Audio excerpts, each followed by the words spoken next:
Chariot Requiem continues to rampage its way through the streets of Rome, swapping the minds and bodies of people and slowly transforming them into grotesque monsters straight out of John Carpenter's The Thing. As if that weren't enough, Diavolo is working from the shadows, using the power of King Crimson to trip up his enemies and to obtain the power of the arrow for himself. Hello my friends and welcome to another review of JoJo's Bizarre Adventure Golden Wind. I freaking called it. I had a feeling that Diavolo and Doppio, being two separate souls, were going to go to two separate bodies. Doppio being in Bruno Bucciarati's body, who actually does die at the very beginning of this episode, not being able to get that final phone call with the boss, and Diavolo, who actually made his way into the body of Trish, whose soul currently resides in the body of Guido Mista. It's something that I had a theory about, considering that she's always able to basically sense his soul, and since it's always right there, constantly hiding in the shadows,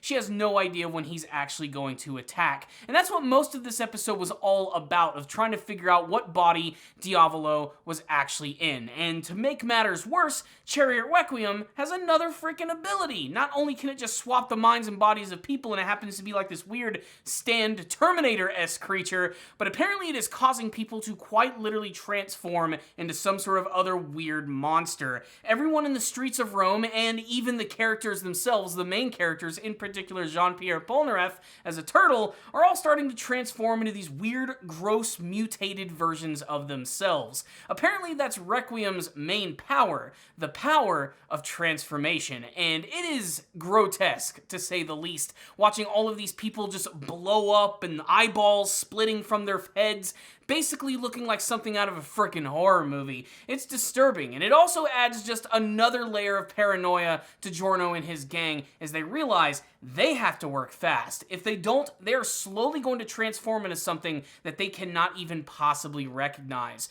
Giorno realizes, however, that something is not quite right here. He realizes that Diavolo is definitely hanging out in one of the bodies of one of his friends, and since he has the unique ability to be able to tell how many souls are in a person's body, it's up to him to decide where Diavolo is going to be. And initially, of course, they try to make it seem as if Trish, who actually has Mista's soul inside of her body, is actually the one where Diavolo is hanging out. But there is a nice twist to this. When Mista tries to use his gun, suddenly it breaks, supposedly due to the metal fatigue. But it's very obvious that King Crimson was able to break his gun at the last split second, and that's when they realize that he's actually working from the shadows, trying to cause all sorts of damage. And Diavolo, who actually has Bruno Bucciarati's soul inside of him, allows Giorno to actually check him out first, and when he does this, suddenly King Crimson emerges from Mista's body and actually takes control of Spice Girl, literally controlling her like a puppet to try and run away and go after Requiem.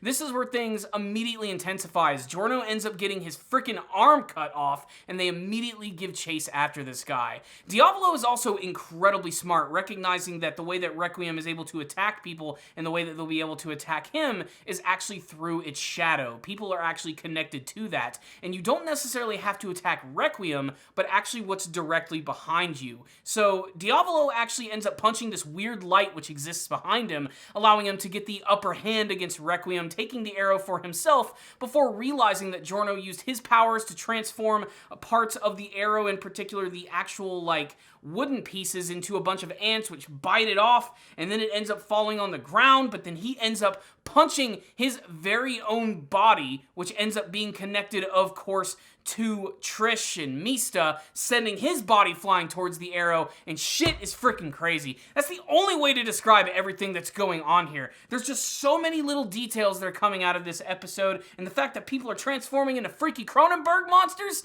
that's just icing on top of the weird shit cake. So, what's the rundown on this episode of JoJo's Bizarre Adventure Golden Wind? This was a nutty episode, and it's building up to an even crazier finale. I honestly just don't know where it's going to be going from here. This is also a pretty important episode, as we could very well be seeing the death of another major character, possibly being that of Trish. I don't think that she's actually going to die in this episode, a lot of that being the fact that she is connected to Diavolo and the power of King Crimson. I have a feeling the next episode is going to result of the arrow maybe going into Giorno's hands and then him possibly using those abilities on Golden Experience. It's definitely what the intro has been sort of hinting at and implying, that he is going to take the power of this arrow and use it on his very own stand ability. What that thing is going to evolve into is an absolute and utter mystery. But this episode, again, just added another layer of craziness, with Requiem having another ability of transforming people into weird, freaky monsters, which this thing just has so many different abilities on top of itself. It is insane.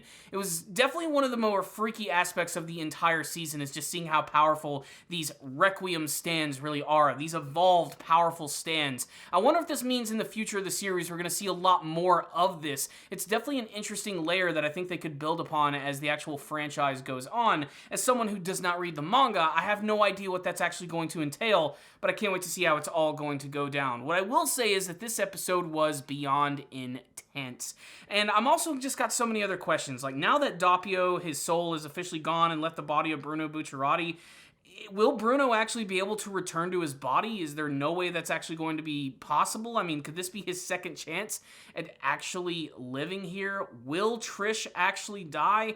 Will Guido Mista be able to do something? I do like the fact that he is able to use a different gun in this episode, a Beretta, that he ends up taking from a cop, but it's actually a lot harder to use than his revolver because of how hard it is to actually reload the weapon. And then, of course, there's Giorno. What is he going to do?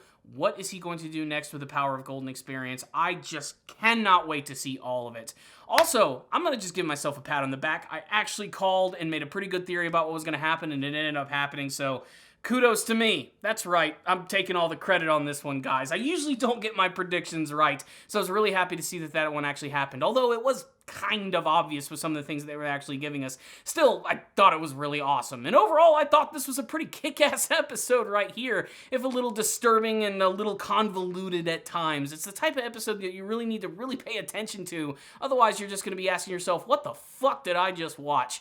Well, I'll tell you what I just watched. Another 5 out of 5 episode of JoJo's Bizarre Adventure Golden Wind. I'd love to get your thoughts on the episode. Tell me all of them in the comments section below, and what you guys hope to see from the rest of JoJo's Bizarre Adventure Golden Wind. How do you want the entire season to end? Is Trish going to die? Will Giorno evolve his stand? Let's have a discussion about this episode. Make sure to subscribe to this channel for more anime reviews, discussions, and reaction videos. If you guys want to help support the channel, check out my Patreon and PayPal account. You'll find links for all that stuff in the description box below. And if you are subscribed, make sure to hit that bell notification icon. It's going to let you know when all of my videos are released. So thank you guys for watching. I'll see you all next time, and as always, stay down, baby.